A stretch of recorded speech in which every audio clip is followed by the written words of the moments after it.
Dengue রোগীকে হাসপাতালে ভর্তি করার জন্য কিছু ক্রাইটেরিয়া আছে, কিছু বিপজ্জনক লক্ষণ আছে। সেগুলো দেখলে আমরা সাথে সাথে রোগীকে দ্রুত হসপিটালে ভর্তি করতে বলি। সেটা প্রথমই হলো তার প্রেশারটা ফল করে, অর্থাৎ প্রেশারটা দ্রুত কমে যায়। সেটাকে বলা হয় ডেঙ্গু শক সিনড্রোম। এই ডেঙ্গু শক সিনড্রোমটা কি?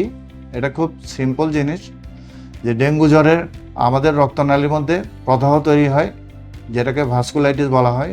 এই প্রদাহ তৈরি হলে তখন রক্তনালীর পারমিয়াবিলিটি বেড়ে যায়, অর্থাৎ রক্তনালীর ভিতর থেকে যে তরল পদার্থগুলো আছে সেগুলো বেরিয়ে যায় রক্তনালী থেকে, বেরিয়ে ক্যাভিটির মধ্যে চলে আসে, যেমন পেটে চলে আসে, বুকে চলে আসে।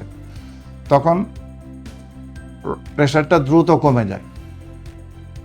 এটাই হলো একটা প্রথম খারাপ লক্ষণ ডেঙ্গু রোগীর। তারপরে আরও খারাপ লক্ষণ আছে, যেমন গায়ে লাল লাল র্যাশ হবে, গোটা হবে, দাঁতের মাড়িতে রক্ত আসতে পারে, নাক দিয়ে রক্ত পড়তে পারে, প্রস্রাবের পরিমাণ কমে যায়, পেট ফুলে যায়, পেটে পানি চলে আসে, প্রচণ্ড তীব্র পেটে ব্যথা হয়, ডায়রিয়া হয়, বমির ভাব থাকে, শ্বাসকষ্ট হয়, বুকের ফুসফুসের মধ্যে পানি জমে যায়।